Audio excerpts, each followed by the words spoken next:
पवन सिंह के काम को लेकर विरोधी पार्टी ने किया ट्रोल, कहा ये बंगलिनियों पे ऐसा गाना गाते हैं। दोस्तों, पवन सिंह के काम को लेकर ही ये सारी बातें चल रही हैं और लोगों द्वारा कहा जा रहा है कि पवन सिंह के गानों की वजह से पवन सिंह चुनाव नहीं लड़ रहे। तो वहीं देखा जाए तो ऐसे तो शत्रुघ्न सिन्हा भी कोई दूध के धुले व्यक्ति नहीं है। वो भी एक अभिनेता अपने दौर में रह चुके हैं और अभिनेता भी ऐसे जो विलन का रोल करते थे। फिल्मों में उनके ज्यादातर विलन के रोल होते थे और ये वही शत्रुघ्न सिन्हा है जो हीरोइनों के साथ अभद्र व्यवहार भी करते थे फिल्मों में। तो क्या हम शत्रुघ्न सिन्हा को भी उसी नजरिए से देखने लगे? क्या बंगाल की जनता ने शत्रुघ्न सिन्हा को टिकट नहीं दिया और टिकट देने के बाद क्या कोलकाता की जनता ने शत्रुघ्न सिन्हा को विजयी नहीं बनाया?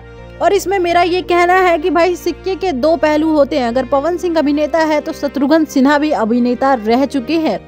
और मैं आपको बता दूं, पवन सिंह गाने गाते हैं, फिल्में करते हैं, वो अपना घर चलाने के लिए करते हैं और वो करना लाजमी भी है।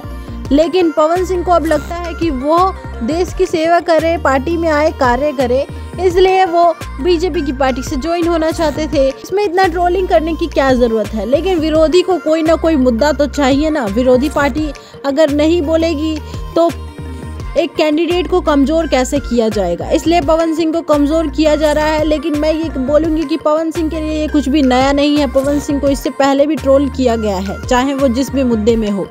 पवन सिंह कभी कमजोर नहीं हुए ट्रोलिंग वाले मामले में। लेकिन यहाँ मुद्दा कुछ और ही है।